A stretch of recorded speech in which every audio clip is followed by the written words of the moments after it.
Então, vamos fazer uma revisão sobre os seres vivos, né? Lembrando as características de um ser vivo.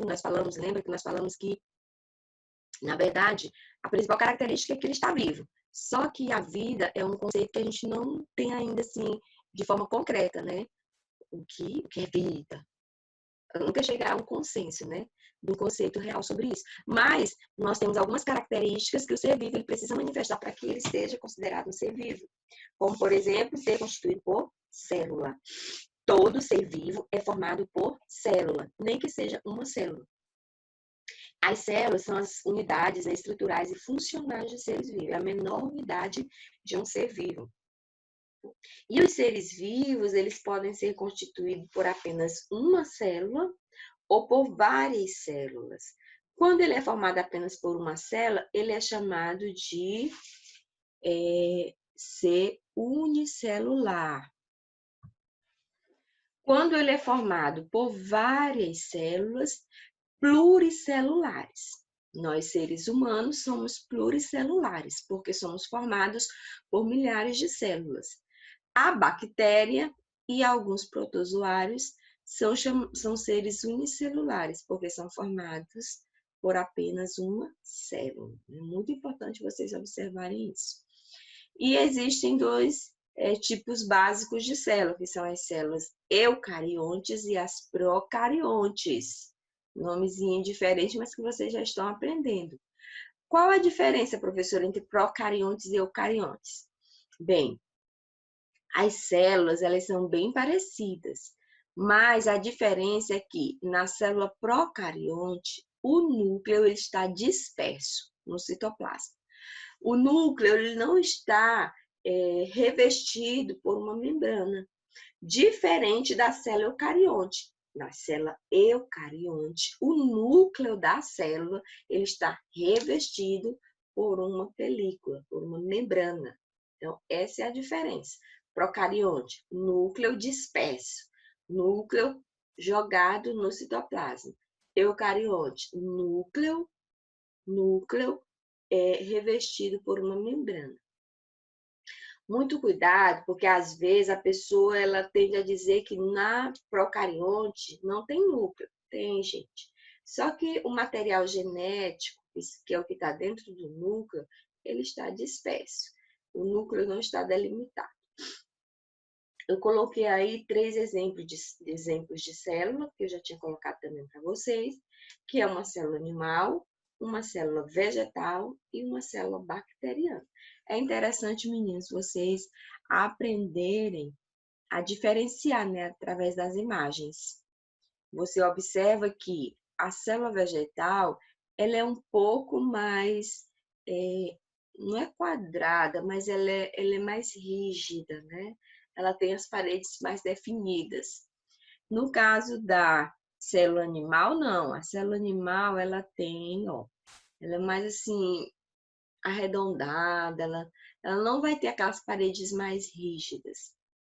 E a célula bacteriana, né, tem basicamente este formato. É importante também vocês lembrarem as principais partes de uma célula, que é a membrana plasmática, que é a parte externa, que é o que separa a parte interna da parte externa, a membrana plasmática, o citoplasma, que é o que está dentro da célula, que é aquela parte gelatinosa que está dentro da célula, e aonde estão as organelas. Nós ainda não estudamos as organelas, vamos estudar depois, né? A célula, ela tem dentro do citoplasma várias organelas que são responsáveis por funções dentro da célula, respiração, nutrição, excreção. Então, tudo que a célula realiza, ela realiza através dessas organelas, que nós vamos estudar depois. E, além do citoplasma, o núcleo. 3 partes, gente, novamente. Membrana plasmática, citoplasma e núcleo. Essas são as 3 principais partes. E, claro, que dentro do citoplasma estão as organelas, que nós vamos estudar depois. Ok? Bem, outra característica de um ser vivo é que ele realiza metabolismo. E o que é o metabolismo? São as reações químicas que ocorrem no organismo e relacionam-se com a formação e destruição de moléculas. Então, isso é chamado de metabolismo. Elas ocorrem em seres vivos e são essenciais para o funcionamento adequado do corpo, atuando em todas as atividades, como a reprodução. Então, todas as atividades que um ser vivo realiza, seja ela de reprodução, respiração, nutrição, então é realizado através do metabolismo. Ali ela está realizando um metabolismo. Então, ele pode ser chamado de catabolismo ou anabolismo. Quando é que é catabolismo? Quando aquele metabolismo ele quebra moléculas maiores que estão ligadas, interligadas uma com a outra, liberando moléculas menores. Então, aquela molécula maior é quebrada e transformada em energia. Já no anabolismo, ela produz moléculas maiores a partir de simples. Então, ela pega as moléculas que estão separadas, simples, junta essas moléculas, formando, né, uma molécula maior. Para isso, para fazer isso, ele precisa utilizar energia. Então, no catabolismo, ele libera energia. No anabolismo, ele precisa dessa energia. Outra característica que nós vimos também é a capacidade de reagir a estímulos. Todo ser vivo, ele reage, né, ao estímulo do ambiente, aonde ele está. Eu até dei para vocês o exemplo da dormideira, né? Aquela plantinha que quando você trisca nela, as folhas se fecham, né? Ela está ali reagindo ao estímulo do ambiente. Por exemplo, os nossos olhos também. Se você tentar enfiar o dedo no seu olho, a primeira coisa que vai acontecer é o seu olho fechar. É uma capacidade que o seu olho tem de reagir a algum estímulo que está no ambiente. Os seres vivos apresentam irritabilidade, ou seja, são capazes de reagir a determinado estímulo, como luz, temperatura, né? Então, dependendo do ambiente que nós estamos, o nosso organismo, o organismo do ser vivo, ele vai reagir de uma forma diferente. Então, isso é a capacidade de reagir a estímulos do ambiente. A outra característica é que todo ser vivo ele tem o seu ciclo de vida.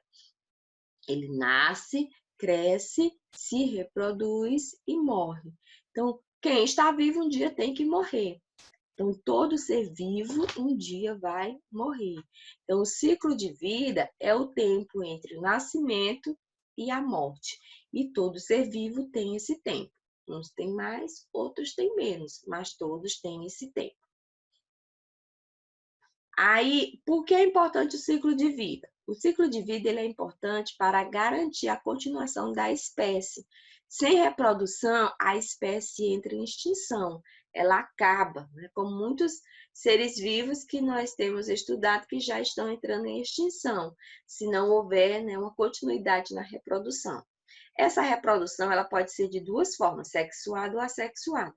Sexuada, quando a participação dos dois gametas, gameta feminino e gameta masculino.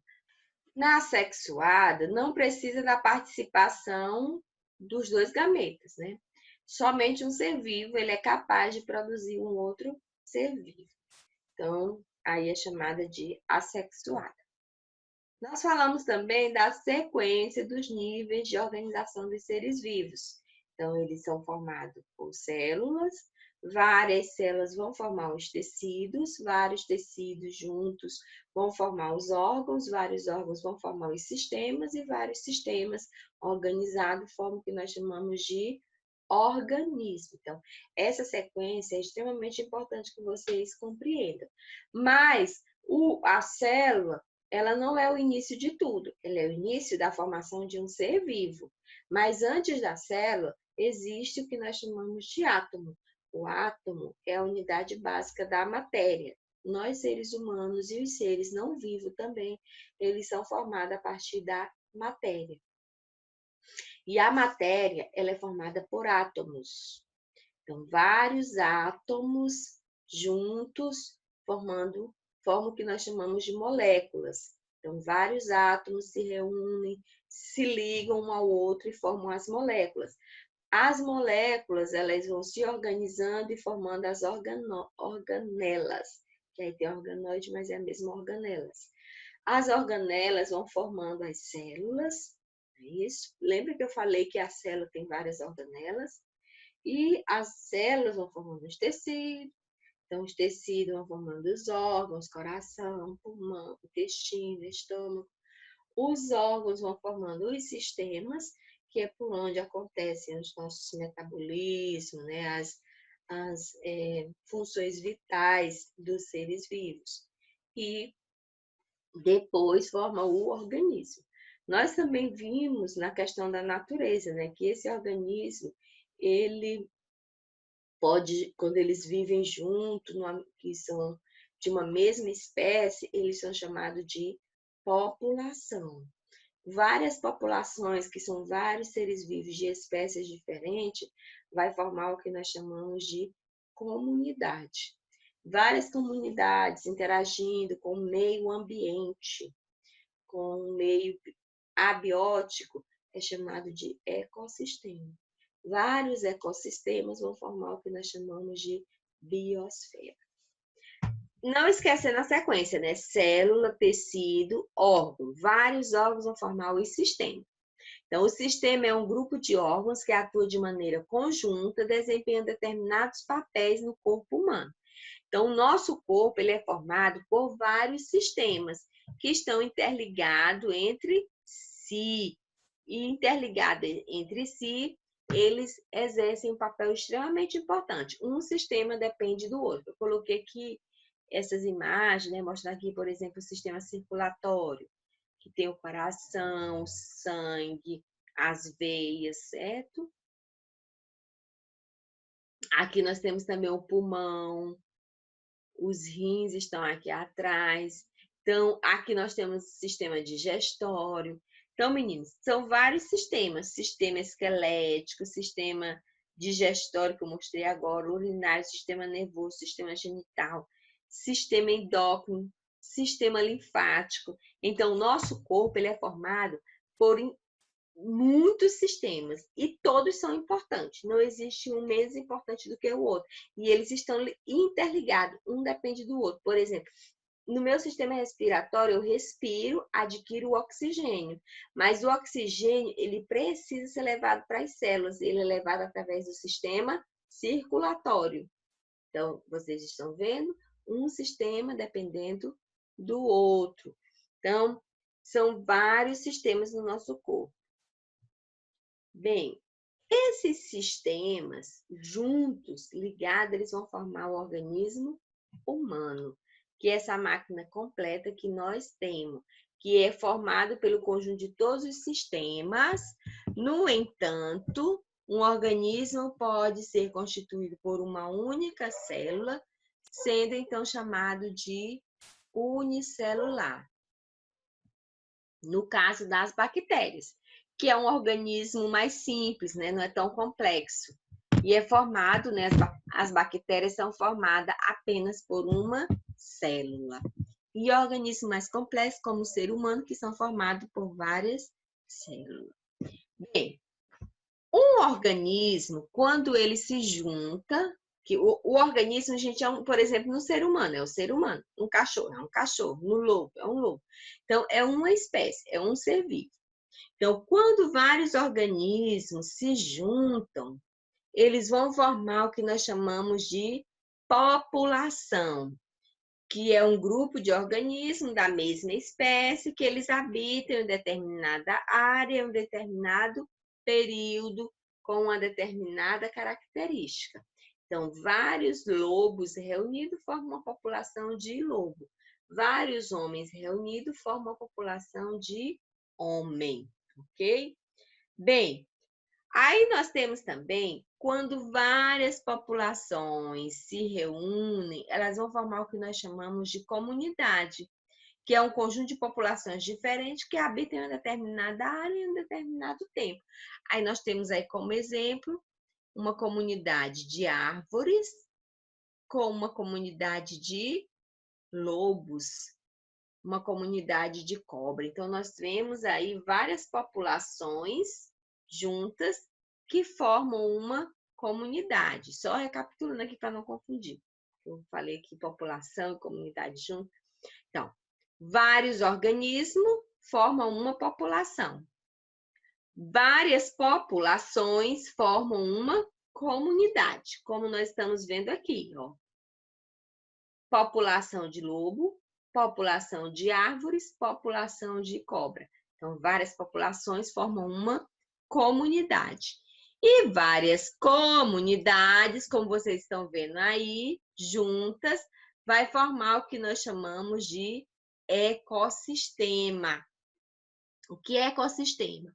É o conjunto formado por meio biótico, que são os elementos vivos, seres vivos, e abiótico, que é o elemento não vivo, né? Então, a interação desses dois elementos, do ser vivo e do elemento não vivo, nós chamamos de ecossistema.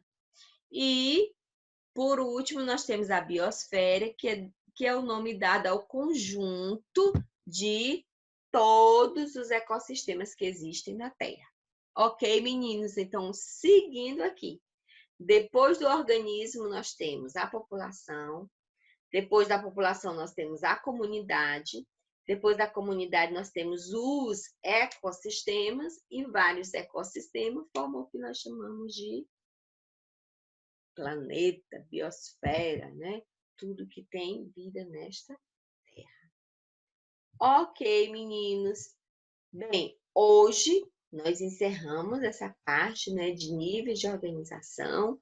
Qualquer dúvida que vocês tiverem, coloquem no grupo de vocês, que nós vamos estar tirando essas dúvidas, tá certo? E aí vamos estar fazendo as nossas atividades, ok? Um cheiro, meninos, e até a nossa próxima aula. Tchau!